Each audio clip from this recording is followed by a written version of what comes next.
একটা হাদিসে এসে যাবে, যখন ডেড বডি কবরে নিয়ে যায়, তিনটা জিনিস ফলো করে কবর পর্যন্ত। দুইটা কবরের উপর থেকে ফেরত চলে আসে, একটা খালি কবরের ভিতরে ঢুকে। দুইটা চলে আসে কি কি? আত্মীয় সব, যেমন ভাই বন্ধু যারা তাকে দাফন করতে গিয়েছে, একজন দুইজন কি কবরে শেয়ার করতে যাবে তার সাথে? না, যাবে না, সবাই চলে আসে। আর মাল দৌলত কিছু কি কবরে যাবে? যাবে না। অর্থাৎ তারা মানে মাল দৌলত ফেরত আসার মানেই হলো ওখান থেকে ফেরত এসেই ছেলে মেয়েরা সবাই মিলে এবার হিসাব নিকাশ শুরু করে দেবে যে বাবার বড় দোকানের মালিক কে হব, বড় ঘরের মালিক কে হব, কোন জমি কে দখল করব, এইগুলো নিয়ে শুরু হয়ে গেল কারবার। এটা হচ্ছে দ্বিতীয় জিনিস, যে মাল তার সাথে কিচ্ছু যায় না।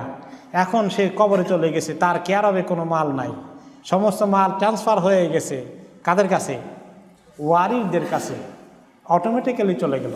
তাহলে কবরে একটা জিনিস যায়, আমল।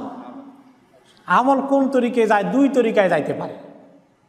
এক তরিকায় যায়, খুব ভালো মানুষের চেহারা, সুন্দর চেহারা ধরে কবরে সোয়াল জবাব হয়ে গেলে একটু পরে একজন সুন্দর মানুষ নেককারের কবরে গিয়ে হাজির, খুব সুন্দর কাপড় চোপড় পরে, গায়ে সুগন্ধ আছে, চেহারা উজ্জ্বল, হাসি খুশির ভাব। তাকে ঘুমের থেকে জাগায় আসে, বলে যে আজকে আপনার বড় সুখবর আছে। কি সুখবর? অনেক সুখবর, অনেক সুখবর। জান্নাত আছে, হিসাব নিকাশে পার হয়ে যাবে, আল্লাহ সন্তুষ্টি পাবে। এগুলো বলে যে ভাই, আর তোমার চেহারা দেখতেই বোঝা যায় যে তুমি একদম সুখবর ছাড়া খারাপ খবর আনো নাই। এত এই বিপদের একলা দিনে কবরে আসে, তুমি আমাকে সুসংবাদ শোনাইতে আসলা, তোমার পরিচয় কি ভাই? তোমাকে কি চিনতে পারি? তুমি আমাকে চেনো না, আমি তোমার সারা জীবনের নেক আমল। আল্লাহ তাআলা আমাকে মানুষের রূপ দিয়ে তোমাকে সুসংবাদ নিয়ে পাঠিয়ে দিয়েছে। আল্লাহ তাআলা এরকম সুসংবাদ আমাদের নসিবে রাখুন।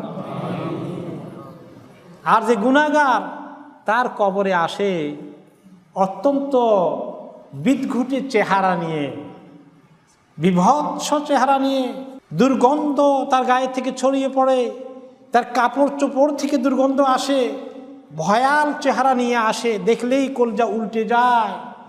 এসে বলে, এই দুষ্ট, তোর আজকে খবর আছে, তোর জন্য দুঃসংবাদ নিয়ে আসি, মহা দুঃসংবাদ, তোর জন্য অপেক্ষা করছে জাহান্নামের আগুন। সে বলে, অভাগা দুর্ভাগা, তুই কে রে? আজকে আমি এমনি বিপদে আসি, ফেরেশতাদের মারধর খেয়ে এমনিতে কাহিল অবস্থা, তার মধ্যে উপরে তুই আসছিস দুঃসংবাদ দিতে। তোর পরিচয় কি? কোত্থেকে এসছিস? হতভাগা কোথাকার, আমাকে বিপদের মুহূর্তে আরও বিপদের খবর দিতে এসেছিস? সে বলে, আমি কেউ নই, আমি তোমার আমল। সারা জীবন যে আমল করেছ, সে আমলের খবর আছে আজকে তোমার পালানোর কোনো রাস্তা নেই। নাউজুবিল্লাহ। এই কবরে ঢুকে মানুষ আমল নিয়ে, মালও যায় না, সন্তান সন্ততি পরিবার পরিজন কেউ যায় না।